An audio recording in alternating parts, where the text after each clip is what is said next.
There's 4 more in one car, I know we're coming. Only 4 more white people in one car that are not here yet. Well, that's all right, we're not starting yet. We're gonna wait soon. I was just told by the president here. Yeah, the black one. She has to sit in, Jean, I'll correct everybody. But I want to, again, We have to be entertaining. okay.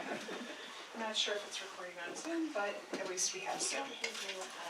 Hello, and welcome to the Amesbury Monthly Poetry Reading Series. Tonight our featured poets are Marion and Alfred Nicol. My name is Lisa Phillips, I'm your host, and I am the 4th Amesbury Poet Laureate.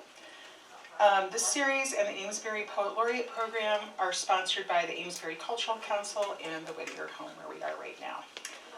Tonight's reading and Q&A session will be recorded, followed by our open mic, which will not be recorded. If you'd like to read, I have a sign-up sheet, which we can pass around if anybody's interested. So we did this sign-up sheet, which is going around, and for our Zoom audience, hello. As I think I noted, please drop a note in the chat if you would like to read for our open mic.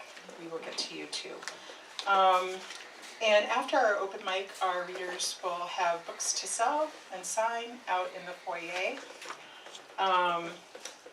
Okay, I think that's the housekeeping. So I am very honored to introduce 2 of Amesbury's literary lights, Marion and Alfred Nicol.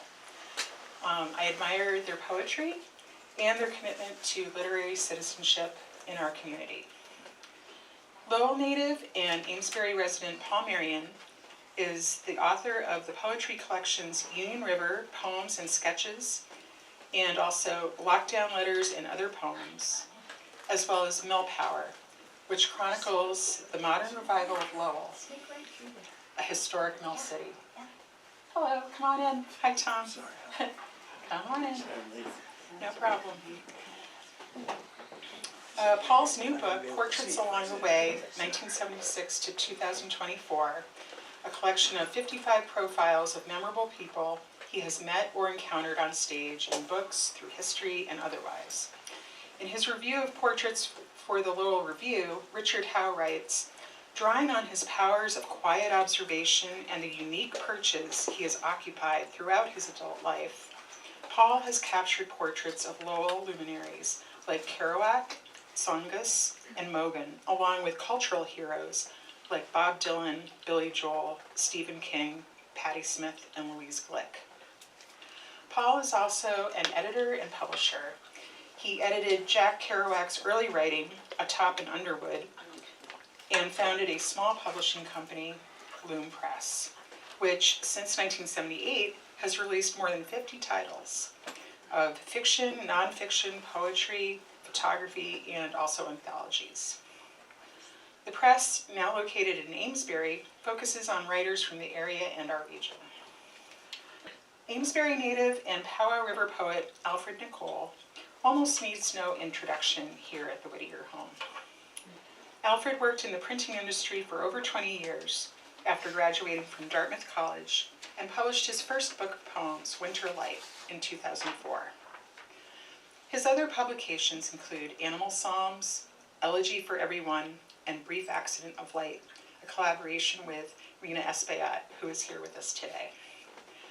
With Espaillat, guitarist John Tavano, and bassist cellist Roger Kimball, he is part of the music and poetry ensemble The Diminished Prophets.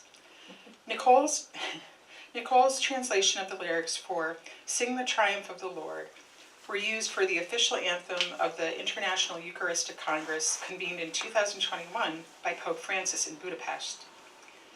His translation of 100 Visions of War by Julian Ocance has been called, quote, an essential addition to the history of modernist poetry. And in April 2025, Wiseblood Books will publish his latest poetry collection after the carnival. And hopefully we'll have you back to read for us then too. So please help me welcome Paul and Alfred.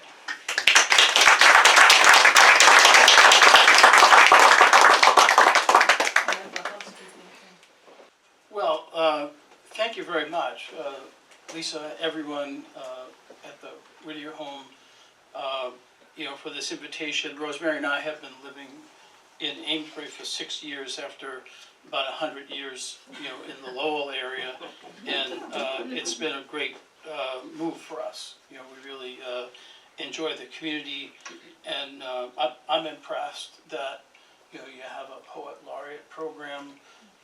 Lowell has 125,000 people; they don't have one. Wow.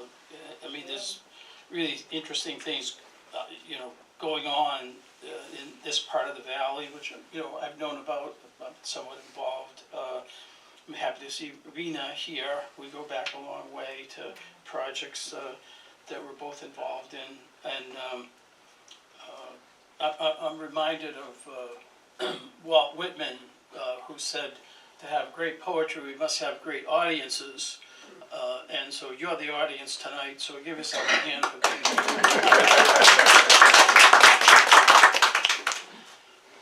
I'm going to read several poems that I wrote since I got to Amesbury. Some are published, others are not. I'm not as productive as I was when I was young, but hopefully the poems that do get finished are. Recording in progress. Excuse me. Sorry. Oh, okay. Yeah. The other thing I just want to say before I start that it's a real honor to be here, in the footsteps of, this man. I mean, I was thinking about him this afternoon, and in today's sort of parlance, we would call somebody like him a public intellectual. He was a poet for sure, and at a time when poetry could be a bestseller. His Snowbound at one point had earned $10,000 in royalties in money in that day. So imagine. But he was also, as the people involved with the home know, and maybe a lot of you also know, he was an elected politician. He was a courageous anti-slavery activist. I was glad to find out when we were in Lowell that there was a Whittier connection in Lowell. He was the editor and publisher of an anti-slavery newspaper in the 1840s called the Middlesex Standard. And there's a terrific book, maybe my favorite, sort of Whittier writings, called The Stranger in Lowell. And it's a sort of sordid, short essays. If it was done today, they might be like blog posts. But it's a fascinating collection of observations about the city at that time. I thought when I came here, maybe I should write The Stranger in Amesbury as a companion. So the first few poems are poems that are set here. I write a lot about place. First one is, it's a short poem. It was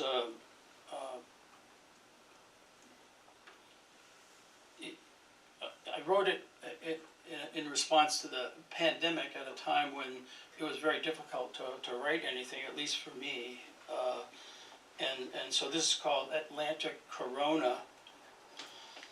I only stared and did not count the stars above our high hill at 5 a.m. The air chilled and the ground clear after straight rain at year's end. But it's no ending for the crown's spiky fit, here eons from traveling light.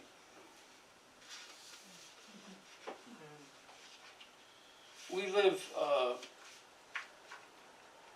on what's called Atlantic View, which is a small townhouse complex on the hill where all the radio towers are, up behind Malie's, Italian restaurant. And I was just getting used to being there and trying to find a way to write about our new place, and this is one of those poems. At just light, the folded news in a plastic sleeve lands slap on my driveway, tossed by the analog town crier carrier whose car doesn't stop at every house the way I recall the paper delivered by kids on bikes in my hometown. Our up the street hill wasn't as angled as this longtime ski slope, now topped by townhouse condos, a small cluster on the crest visited by foxes, skunks, deer, and hometown birds checking back in this spring, at least those who fled the cold, ruby-throated and sky blue-chested, welcome to our balcony perch facing gray-brown hills in New Hampshire and a distinct main peak to the northeast. The top of the rise here, named by custom for tribal grounds hundreds, thousands of years ago, forest time, lake time, high water, pushing a slim, feisty river through the downtown remade mill yard, offices, hardware mecca, studios, flatbread pizzeria, pubs, apartments, and coffee shop, whose beating dollar heart is a good sign this spring on the local front, where most citizens want a safe and sound routine. Not too much to ask in days when news of the universe carries more pain and chaos than are helpful to us and to our dogs and cats, neighbor birds, and the close red fox. Here's another, thank you. Yeah. Here's another poem from the Hill. And sometimes you start to write and things just begin to rule. One thing leads to another. This is called What's the Fog Like? We're in a kind of microclimate up there where, the hill is steep, but then there's a slope that goes down and it's like the fog gets caught there. On the high hill in Amesbury, fog rises from lower woods like it's coming to get us with a light gray net made of dew, so fine that it floats, but that's not the exact word for it. So fine that it's another form of air, revealing the air otherwise invisible around and through us. The fog standing, but not in fact standing, more like hovering, and at the same time just inching up the former ski slope that will be discussed by a guest speaker this week at the Italian eatery down the hill. On the edge of the neatly preserved red brick downtown, the event hosted by the Bartlett Museum on Main Street, named for Josiah Bartlett, a doctor who was born here but is better known for being Governor and Chief Justice in New Hampshire after signing the Independence Declaration, which is why in his hometown there's a taller-than-life bronze statue whose butt end faces one-way traffic due to a revised road pattern that made a loop of the flow. Can we get that statue turned the order, so everybody would see it? If anybody can, you can. The fog, like a lace shawl, a shroud, a weightless mist, all the cliches in a million mediocre poems launched by Fog, Banks, Harbor Fog, Foggy Bottoms, Fog Hat, and Sandberg. The fog, like losing my sight, losing the long view, an eye or two scaled over, straining to see past a milky filter. The fog draining color from enduring pines and firs. For $10, anyone can buy a ticket to the Ski Hill talk coming up Sunday, by which time this morning's fog will have crept up and over our hill and been vaporized by the guaranteed return of sun rays, if not today, then for sure tomorrow, as April moves toward May and days of longer, stronger sunlight, the power that pulls buds out of winter from the smashed, bland grass on the favorite powder trail of past winters.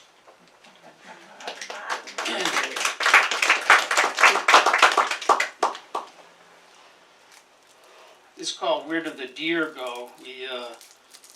We enjoy the wildlife up there, and you start looking at them and watching and thinking they're kind of like your pets, but they're not.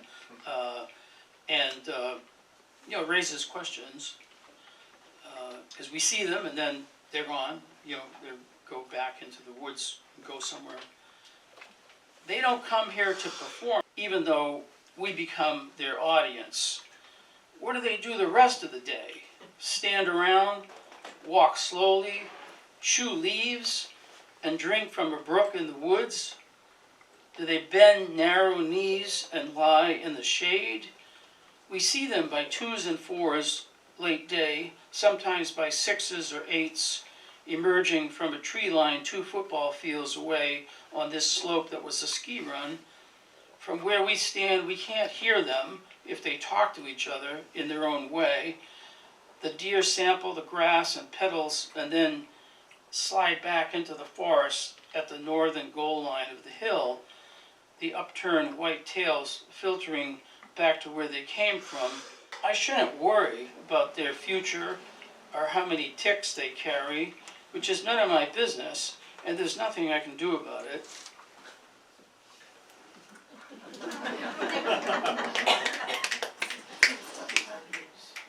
We feed the birds on our balcony. We're probably not supposed to because of condominium rules, but we sneak a tray out there.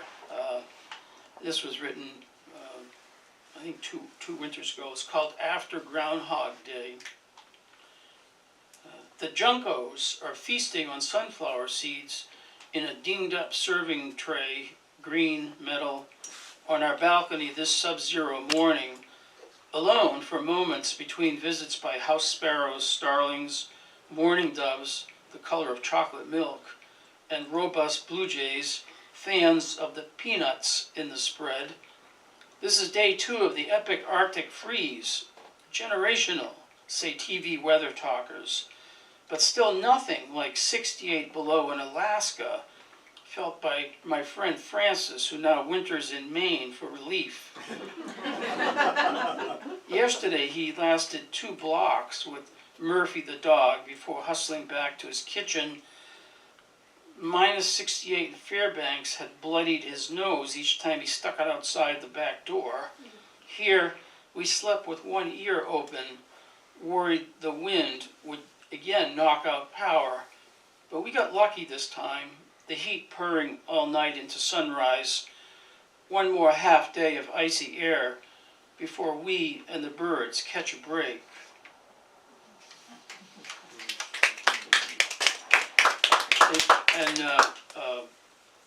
Here's my Whittier poem.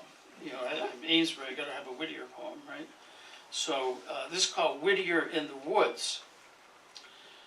Making cornbread during a storm, which dropped a foot of snow on us, I saw the actual John Greenleaf in a wide-brimmed hat step from the woods behind our house, his bushy beard icicled. When I waved, he raised a long stick and headed downtown to climb back into the mural near the hemp store on Main Street.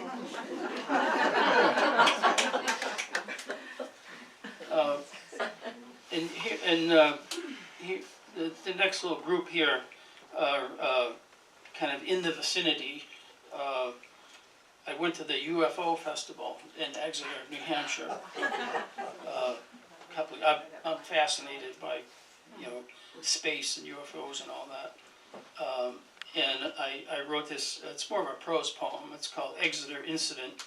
And there's a, I keep hitting that thing. There's a epigraph quote up front. It says, on February 29, 1860, Abraham Lincoln, having just given an electrifying anti-slavery speech at Cooper Union in New York City, arrived in Exeter, New Hampshire to visit his son Robert, a student at Phillips Exeter Academy. I got that little factoid from the Exeter Historical Society. So, Exeter Incident. This all begins with a 1965 report of a fast ship seen in Kensington, south of Exeter. A young guy and then a couple of cops claiming to have seen a flying machine larger than the barn on the farm where swirling red lights came out of nowhere. We don't know how many people believed them. From the sighting emerged a yearly UFO festival, a mashup of local history, paranormal geekdom, and Chamber of Commerce good fun circus with inflatable green spacemen, a saucer design contest for kids, and ultra nerd experts speaking in the town hall where Lincoln spoke when his son Robert Todd studied at the town academy. It's 2018, and examiner Bobby Terrio describes, quote, alien encounters from New Tomorrowland, unquote, telling us that Walt Disney in the 1950s met U.S. Air Force brass to plan Propaganda, a documentary movie meant to prepare Americans for the fact of galactic vehicles visiting Earth. Walt and his Imagineers in Los Angeles had been promised exclusive use of secret government film footage of real flying saucers. The project got squashed, no explanation. Instead, Walt made a short film in the mid-1950s called Man in Space for his weekly TV show, and later, maybe using UFO secrets he'd learned, built a robot president for the Illinois Pavilion at the 1964 World's Fair in New York, where crowds and I saw great moments with Mr. Lincoln, animatronic Abe on stage giving a short speech, timeless replica of the human in Old Exeter, urging us to look for better angels in our future. Machine Lincoln lived down the fairway from the Unisphere, a giant steel earth in mid-spin, illustrating how we balance on a ball and stand on the crust of one among countless launch pads in space, replete with unknowns.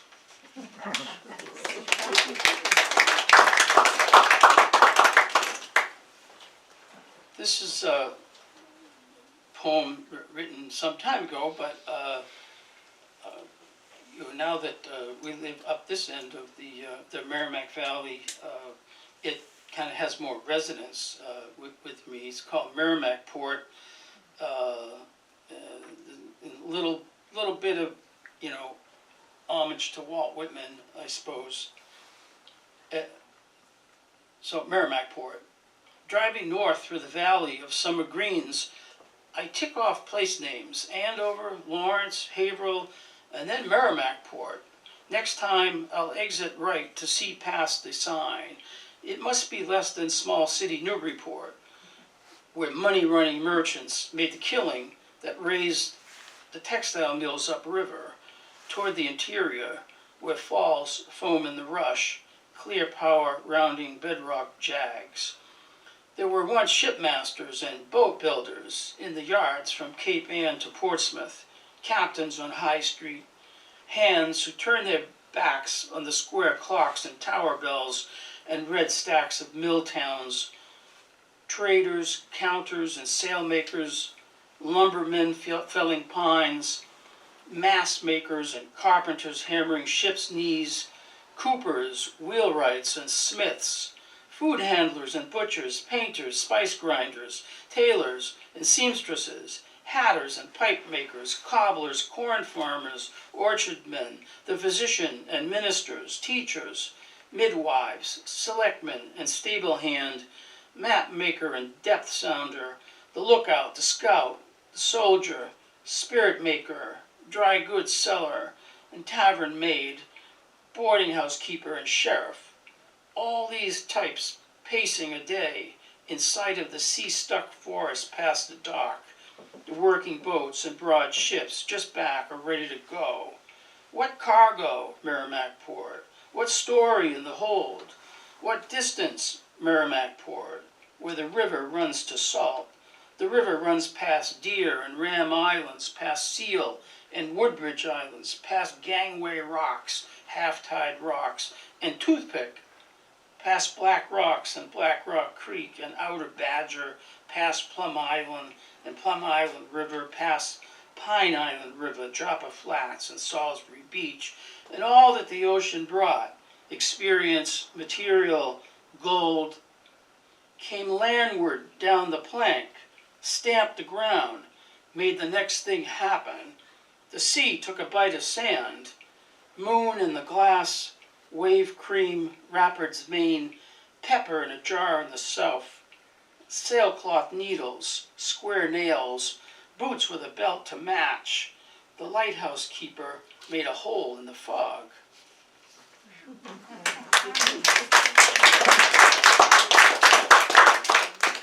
How am I doing for time? I have about 7 o'clock. Okay. So maybe a couple more? Yeah, a couple more. Okay, fine. Hello to the people in Zoom land, by the way. Oh, they're over here. They're over here? Yeah. I know there's at least one art critic from Maine who's looking in, so I'll read this one for Carl Little. It's called American Art. We were up to the Addison Gallery in Andover, Mass., enjoying some famous Homer seascapes in the collection.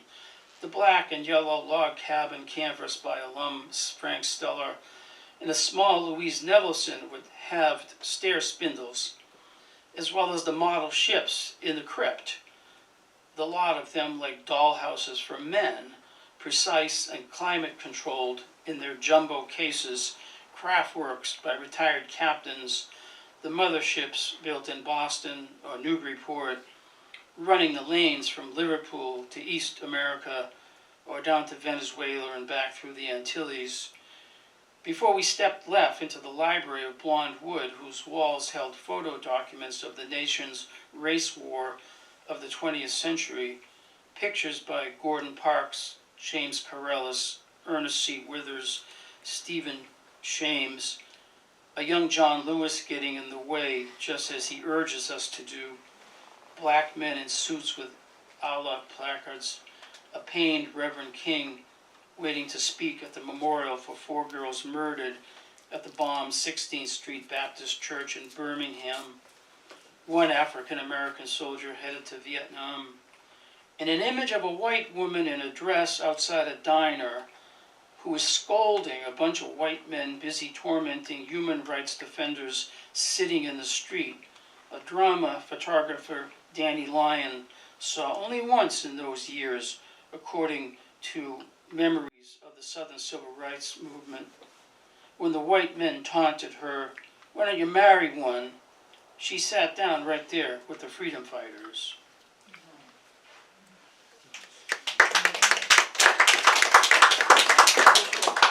And I'll close with something a little lighter. My mother was a great collector of postcards, and she had scrapbooks where she would put the postcards in. But then she had to take them out because she had glue on the back, so we wanted to read what the message was. Anyway, I was always fascinated by this collection, and finally, my writer self figured out something to do with that. So this is called Other People's Postcards, and Alfred's going to read some haiku, I think, later.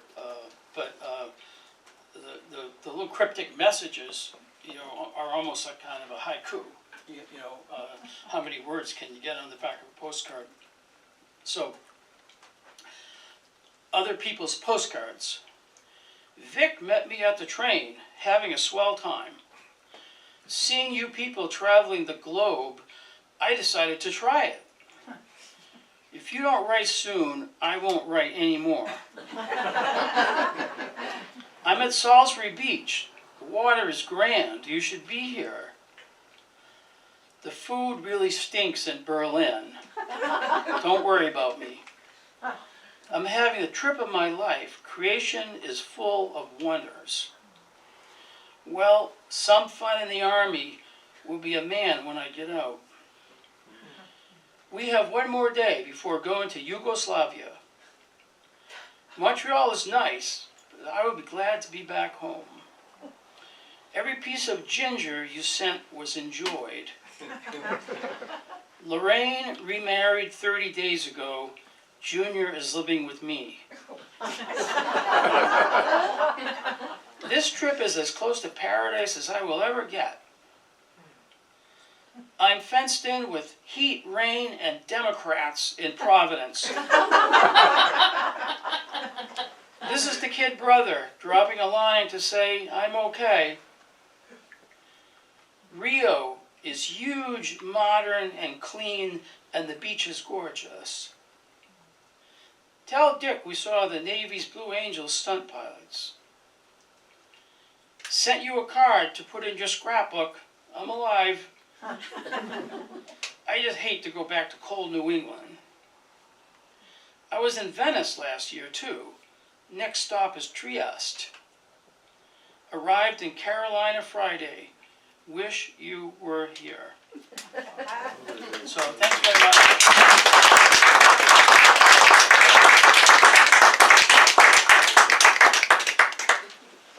I want to thank you, Lisa, for the opportunity to read with Paul Marion, and you can see why, anyone can see why.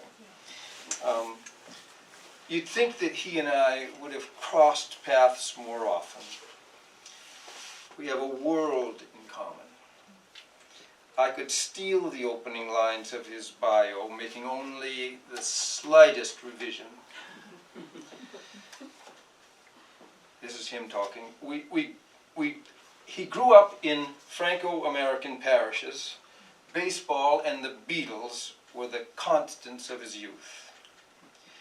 As poets of Franco-American heritage, we have another thing in common. We've got Jack Kerouac. I mean the author of Visions of Gerard and Dr. Sachs, the chronicler of family life in French-Canadian parishes along the Merrimack. And Jack Kerouac, the poet, an early American haiku master. Paul's got a direct connection to Kerouac. He coordinated the Jack Kerouac Memorial in Lowell. He produced the premiere of Kerouac's play Beat Generation. So I'm grateful for the chance to share a mic with him tonight. And I've put together a reading centered on the Canuck culture we share and on themes associated with this literary forefather of ours. I'll begin with a poem about the language itself. It's titled Reading French.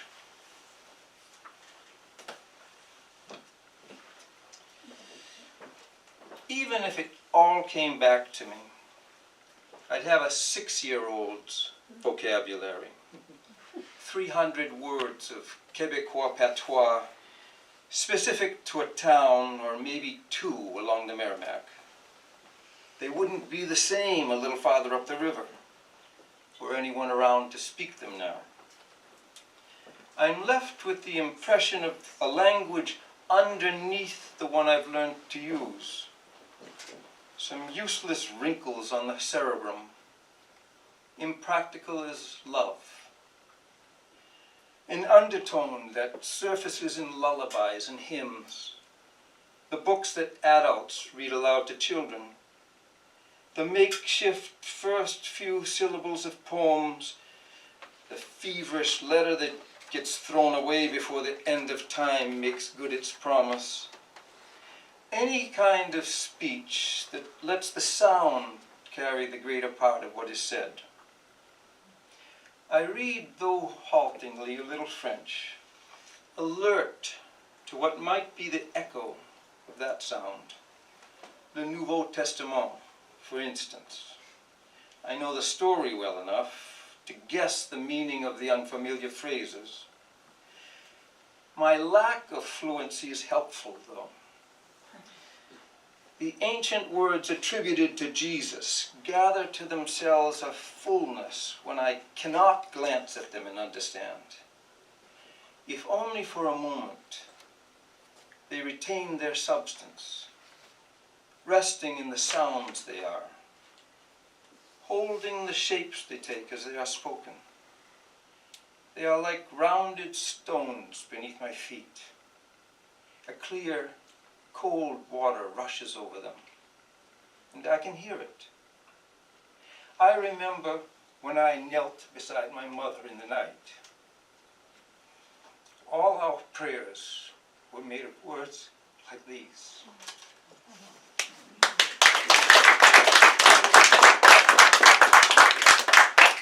So, you heard me say a minute ago that Kerouac was one of the early American haiku masters. Maybe you don't know that Kerouac wrote haiku, so I'm going to read you a few. B. Why are you staring at me? I'm not a flower. In my medicine cabinet, the winter fly has died of old age. Catfish fighting for his life and winning, splashing us all. Missing a kick at the icebox door. It closed anyway. When the moon sinks down to the power line, I'll go in. Cat eating fish heads. All those eyes in the starlight. Washing my face with snow beneath the Little Dipper. It's surprising to learn that Kerouac wrote 2 full books of haiku, plus a great many others. How is it that a French-speaking writer of torrential English prose narratives found the haiku so felicitous a means of expression? Where's the connection? Several years ago, I made an amazing discovery. Some of the first haiku ever published in the Western world were written in the trenches of France in 1916 by a soldier whose pen name was Julien Vaucan's. Vaucan's extraordinary Cent Visions de Guerre, 100 Visions of War, presents a soldier's experience of the Western Front in 100 discrete imagistic moments.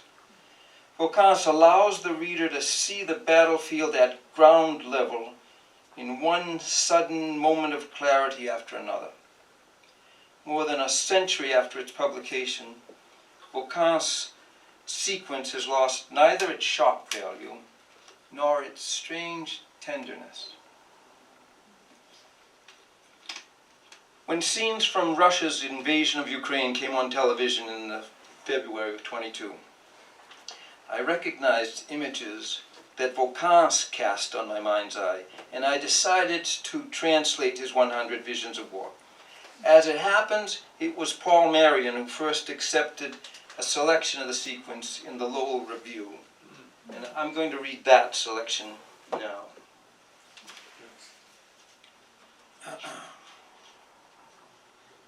Written from 100 Visions of War by Julien Vaucan's. Written in 1916 in the mud of the trenches where the poet lost his left eye. Blackening 3 months between the trenches.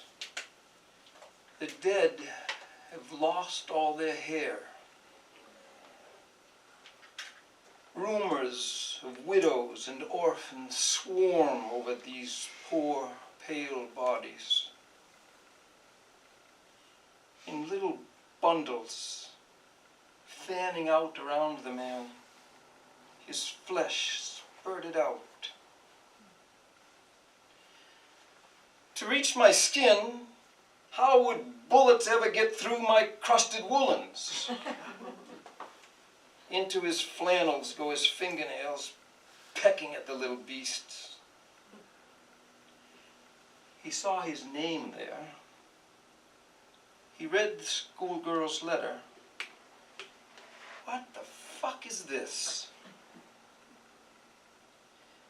The young men's bodies celebrate bloody weddings, clinging to to the earth. Strapped in the canvas, a comrade shoulders slaughtered meat a mother waits for. Scrap metal pierced skin, eardrums beaten thin, home with no way in. A beautiful glow. Put your hands on your eyelids to protect yourself. All swaddled in white, dressed for the sarcophagus. No hands, feet, or face. Wise, those on stretchers wait their turn before entering the cage of wild beast. Their eyes are shining with health, youthfulness, and hope. Bright eyes made of glass. A wriggling beetle, upside down on the slick slope, pinned by his pack's weight. Tunnels the mines dig extend into the forest. Cracks in the pines blaze. Get it in the eye, you're a hero. Not me, though. Got it in the ass. Death, no doubt, dug and watered these deep furrows where men are planted. In his dimming eyes, the paralyzing memory, his wife, his children, faces gashed and scarred, pitiful, loathsome bodies no woman will love. He's left the battle, the old vet. The post-war years will tear him to shreds.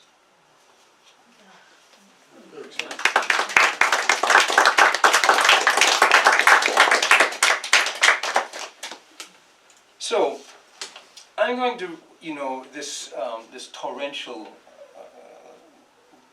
prose of Kerouac that you heard that, you've heard echoes of that in Paul's chronicle of life and death in a Franco-American parish. The one right here in Amesbury. The climax of this story takes place at what used to be the Elks Club, a couple of blocks down the road from where we are now. It's written in a meter you'd expect to find in a children's story, so the sound carries the greater part of what is said. Or as Kerouac put it, the voice is all. And my themes are Kerouac's themes. There's the central figure of the mother, and there's alcohol.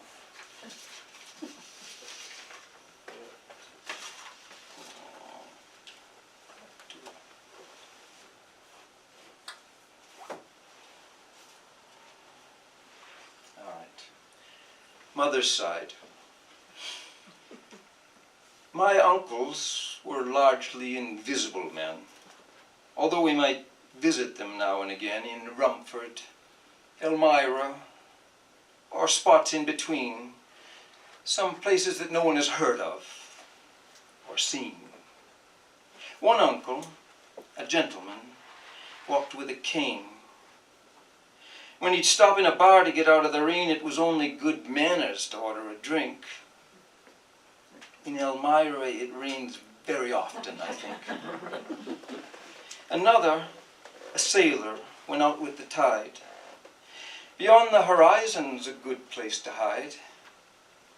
Beyond the horizon's a good place to stare. For all you can tell, you could be anywhere. But he married and settled, and as he undressed, my aunt took offense at the nude on his chest, resenting another so close to his heart. he only got rid of the naughtiest part. So, minus a torso, there dangled in place 2 legs that belonged to a beautiful face which smiled from above like the Cheshire Cat. It's hard to make love to a woman like that. One uncle lived close to us on the same block. I don't think I ever heard that uncle talk. Another quit school after sampling 1st grade. His name wasn't really the X that he made. And then there was Gussie, the gifted, the blessed, the family favorite whom Mother loved best. He was winsome and bright. He was dimpled and curled. She was proud of the figure he cut in the world, a world she imagined without having seen. She swallowed the fibs that he told her, I mean. My mother was turning invisible too, but it's harder to see when it happens to you. While your eyes are still wide with a thing that you've dreamed.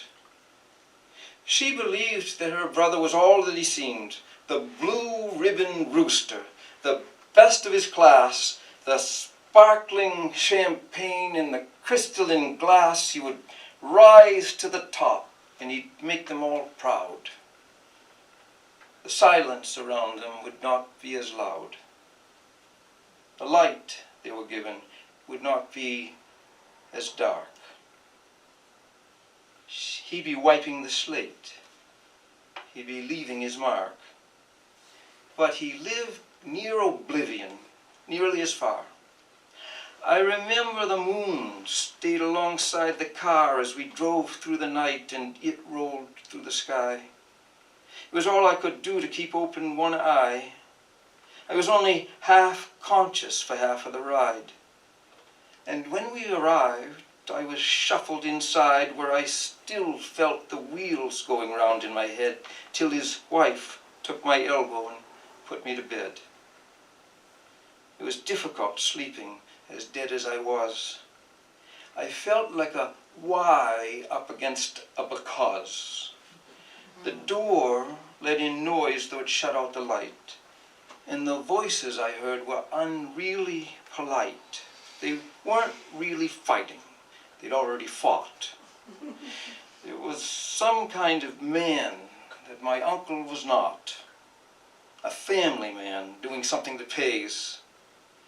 They'd be leaving oblivion separate ways. At breakfast, I stared at a cinnamon roll. The cereal suffered and died in the bowl. The cousins were glum. The laughter was fear. The pressure was on us to all disappear. But surely the family meant something to Gus. Not long after that, he was living with us. There was room, with 2 beds in the room to sleep 3. My brother could sleep in my bed next to me. If I'd had a say, it would not have been so.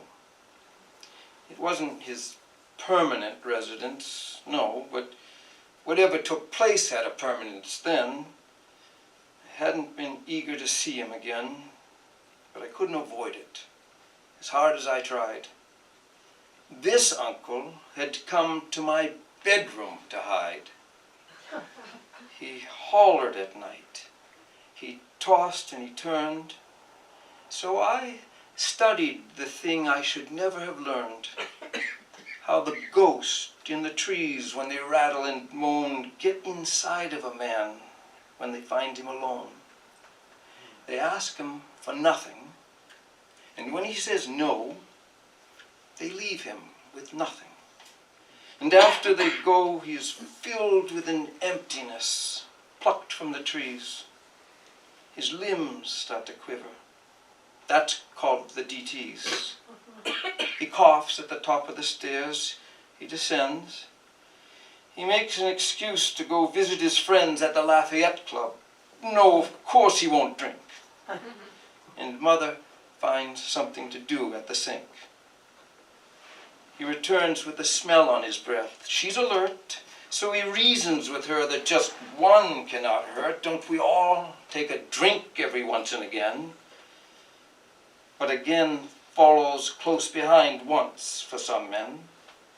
The hope that his sisters invested in him, like the little warm flame of a whiskey, grew dim. It was never snuffed out like the promise he made, which he broke every day for as long as he stayed. Now mother would tremble, mother would shake, and mother would have to admit her mistake and complicity. That disappointed the most. She was guilty of pinning her hopes to a ghost, of hopelessly watching the ghost disappear, of seeing him gone, and of feeling him near. He would show up unshaved in a hospital bed. You could see through his eyes to the back of his head where the palest of rodents was spinning its wheel. He would offer saltines that had come with his meal. This wasn't what they had expected of him. No god ever sported a nimbus so dim. No god ever shielded his eyes from the sun as he hobbled outdoors when the treatment was done, on his way from emergency into disgrace. I tried not to look at the look on his face. The gods are like stars in the Hollywood films. No god ever rented a room at the Elms. Uncle Gus had hit bottom. We called it a dive, as though there was hope he might come up alive. But men at the bottom get tangled in fear. They flail at themselves, and whoever comes near, they cannot sit still. They cannot stand straight. They peck at their days and they push back the plate. They wrestle with shadows. They bristle at shades. They collar the hellhound and hold till he fades. A man would crawl out of his skin like a snake. It's still the same nightmare, asleep or awake. Two shadows tenaciously follow behind, the one at the heel and the one at the mind. Exhausting to run from your shadow so long. The body grows weak while the shadow grows strong. It eclipses all reason. It shuts down the sun, the impassable, blunt silhouette of a gun. So he crawls into bed without getting undressed, and the man with the gun puts a hole in his chest. His life pools around him. It feels like a waste. It's there in his mouth, and he's sick with the taste. He's sick with the weakness. He's sick with the chill. He wishes himself more invisible still. The viewing comes after.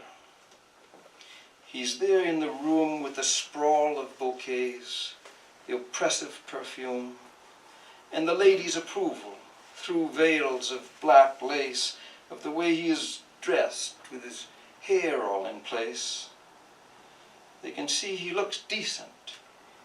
They see him behaved, while the rosary said for his soul to be saved. They can see that the flowers are nicely arranged. My mother prays too, but her prayer hasn't changed. It's for Gus to be happy, for Gus to do well. He'd mix with the wrong kind of people in hell. She wants him in heaven. She prays he'll fit in. Perhaps to be weak is not really to sin, or sins are forgotten and nobody cares. The saints are indifferent to worldly affairs. Uncle Gus used to speak now and then at AA.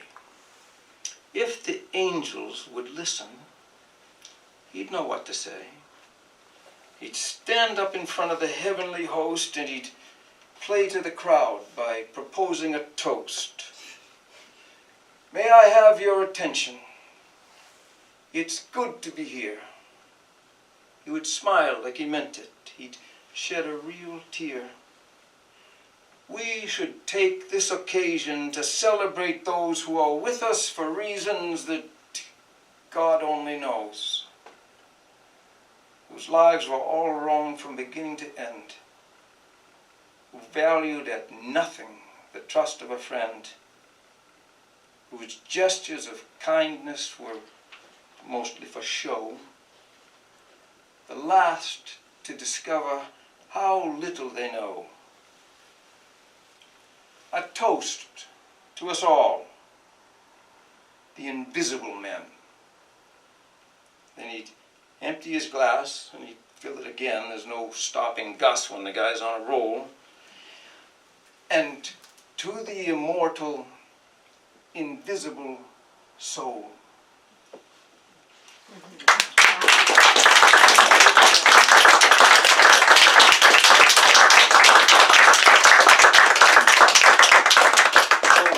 Before I get down, on I think you heard mention of the diminished prophets that Mina and I are part of. We have a big show coming up at the Actors Studio in Salisbury on Sunday at 5 o'clock, and you can get tickets from. They do cost money, but it's going to be great.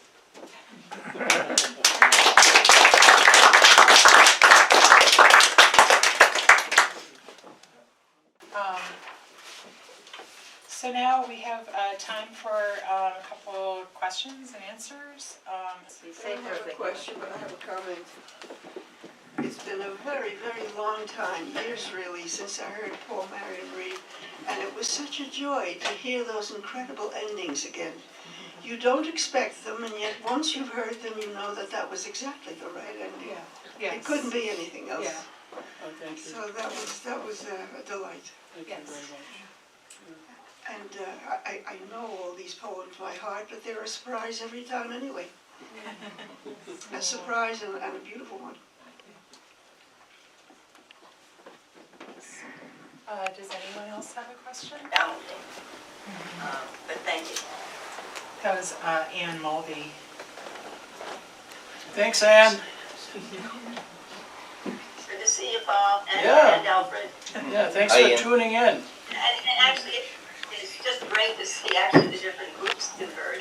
I know many of us would like to have happen, different groups of poets. Yes. So thank you both. Thank you, Ann. Anyone else? Oh, Rita has A another question this time, and it's this. It's probably easier without that. How do you explain the fact that 17 syllables can accomplish all that? How did this, not just this one poet whose work you translated, but so many Asian poets from the original country that produced the haiku and all of that very, very short form. How do you explain that? This is how I explain it. Literature.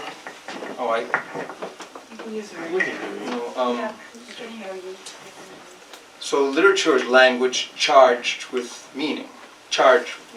So when I speak with beginning writers, I'd always say this whole room is filled with air, right?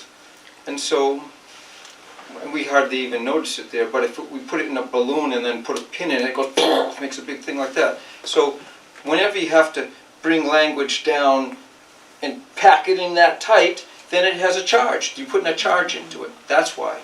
I think you're charging it. I think I'm kind of a...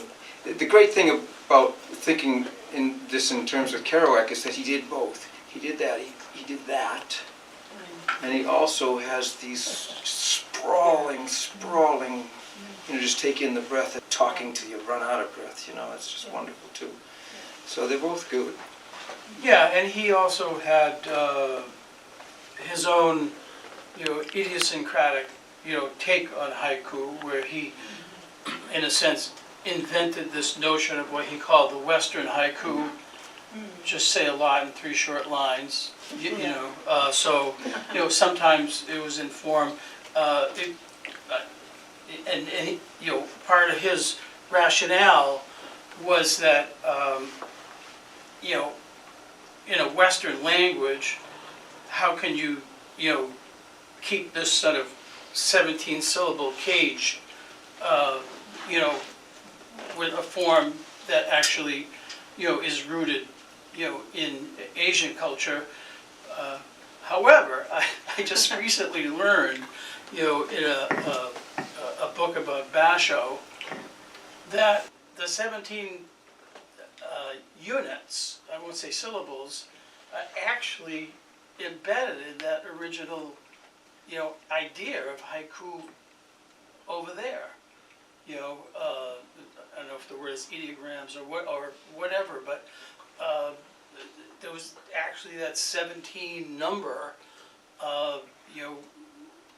came from the form, in Asia.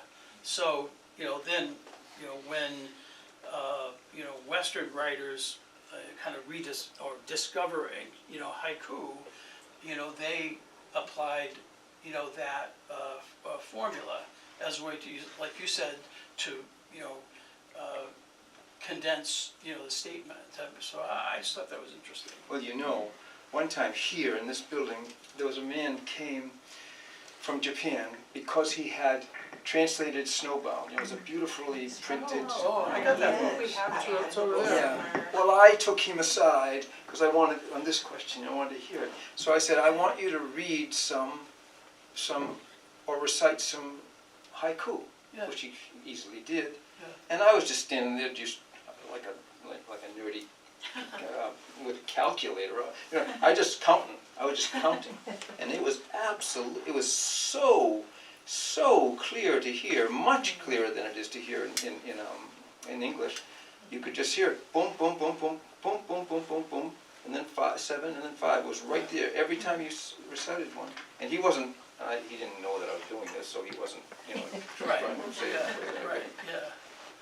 That's interesting. Alfred, one of the things that I've read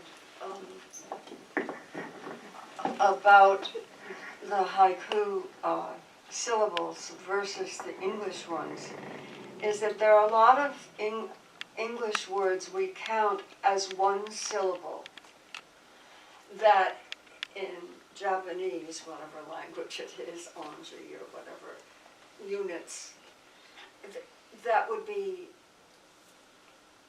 called 2 syllables. And I wish I could think of an example, but I'm Oh, blanking. well, maybe fire. Yeah, right. Which is either in music. So in some ways, I don't know if that sense that you had of boom, boom, boom, boom, listening to the Japanese poet here, speak. When I hear Japanese, what I hear is like Spanish, one vowel, one consonant, one vowel, one consonant. So that sounds like tico, nico. But if you're speaking English, there are so many consonants that you have a feeling that there's something flowing that is not being counted, like the word strange. Yes, yeah. Is it one syllable? It doesn't sound like it. No. There's something left over. Which is why it's such a hard language to learn. It Most is, of us and are all the coming from elsewhere. combinations of vowels, Yes, really. yes, that's right. Yes, that's a good place for that.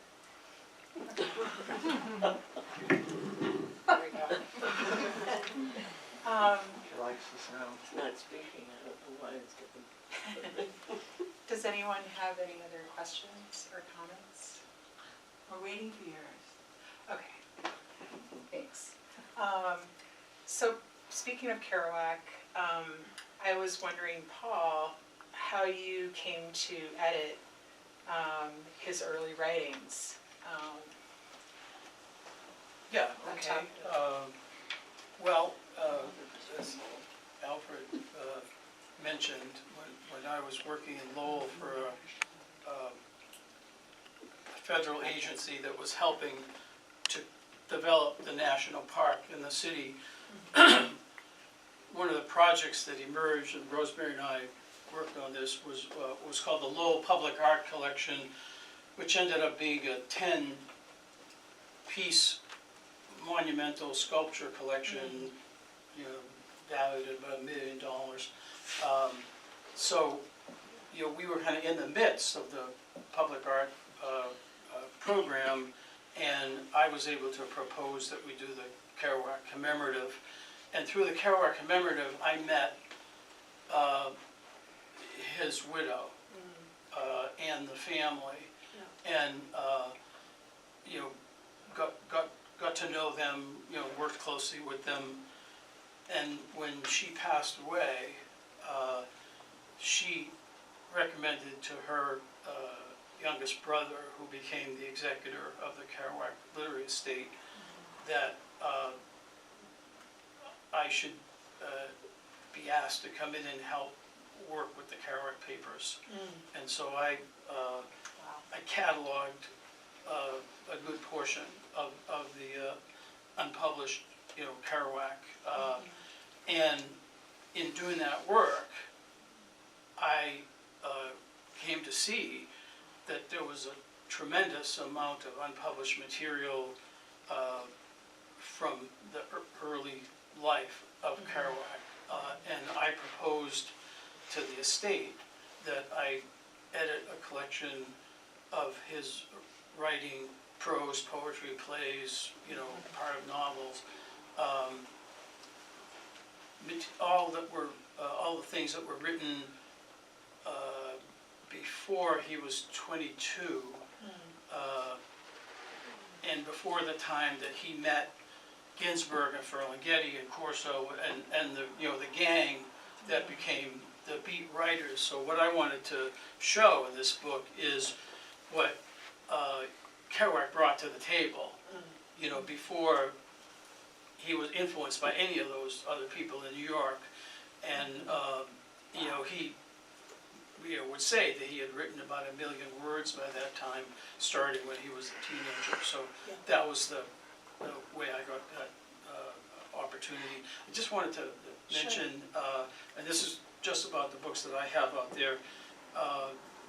You know, I'm very grateful for the honorarium tonight, and so I brought books that are on the table that people free to take them. You know, so. Thank you so much Yeah. for that. It's Yeah. very generous. Let's take them home and Yes. Thank you. easy to do. And my question for you had to do with how you came to write the anthem for was it the 51st Eucharistic Congress? Well, Dana Gioia, who had been the, twice he served as the, He was the director of National Endowment for the Arts. right, that's right, the National Endowment for the Arts. So, he was a person that people knew, and so they approached him, and he passed it along. He passed it along. And so he put me in touch with this guy, Peter Pejsukic, in Hungary, who was a composer. Now he's a classical composer, and he plays in a heavy metal band. And he directs the music for the, you know, the Archdiocese of Budapest. So he's a crazy guy. And the thing is he wanted me. We were supposed to translate this thing, and we had 5 days. 5 days. And so he gave me the it had been translated back in like 1939, and I had that, and then I had what really was, it was just, if you put it into Google Translate, it would come out, but all it came out was, it wasn't like putting French or Spanish into Google Translate, it was just some little words all over the page. And I think, wow. then I found out, then I realized that the one from 39 had taken so many liberties. Really, it basically just turned it into a kind of a nationalistic chant, you know? And so, and then, hey, if he did that, I can do whatever I want here. So I wrote a very nice set of lyrics, you know, and I sent it to him, and he said, oh, these are great, and but can you change this and change this and change this, because they don't, because it doesn't really, I don't know what it means. I don't know what it means. So it was really like shooting in the dark, and he'd send it back, and he'd say, you got it right here, and nobody ever gave me a trot, you know, so I did 7 full versions of that thing. Wow. And we were just staying up all night long because it had to be done right away. And then COVID struck, and they postponed the whole darn thing for a year. So we had gotten it all done in 5 days. But Wow. oh man, and he was just, you know, he was a stickler. He was kind of wonderful. And the thing is, what he did, the best thing about this is that we got this thing done, and you hear it sung in the, you can go on YouTube and hear it sung in this big cathedral. And so, talk about getting published. It's this enormous, beautiful choir singing it in the most beautiful place you can ever imagine. But the better thing of it is that, you know, it's Hungary. Hungary's a right-wing place right now. And the church, you know, it affected the church. So this Peter Petzovic, he wanted to make a statement. So he took the, you know how I don't know if you, when you're in church, sometimes it says, and he died for us all. Sometimes, and he died, or he died for the many, right? So the many gives you a, then you can build walls when you say the many, right? Because not all of you, so you're going to. So he decided he was going to write a mass, and he did write a mass, and he based all of the mass on ancient Hebrew, early Hebrew music. Everything in it was. And he brought in poems, you know, poems by people who had gone through the Holocaust, and it's all embedded them right in the Mass. It's a beautiful piece of work, and it's a brave piece of work right there. Because the thing is, once we got this all done, he had to then go to the big Archbishop and get approval. And here we were like, we've been up all night, you know, for 5 days, and we did this whole thing together. And now he had to go approach. Please, can we do this? And the guy you know, he probably just said, nah, whatever, I don't care about this. Wow. So the whole thing worked. It was great. It was great. It was great. So was permission granted by the Archbishop very readily? Absolutely. I mean, it took about 5 seconds. I don't Wow. know. But not without 5 hours of trembling beforehand. Yeah. That's great. So were you there for that mass though? No. Wouldn't that have been wonderful? Oh, I would have loved it, yeah. Was it recorded? Yeah, it's on, oh, not for the Mass. No, but the Mass is, yeah, the whole thing is recorded. It's, you can buy it as a CD. It's really beautiful. It's really, really beautiful. I can send you a link if you want. Yeah. It's truly a beautiful thing. Yeah. We should do that for our audience. Well, Listen to this incredible thing. If you have the link. Where would we do it? Oh, yeah, but we'd have to sit there for since one's a Mass. I knew that was Alfred's workshop. That's great. Thank you so much Thank for coming and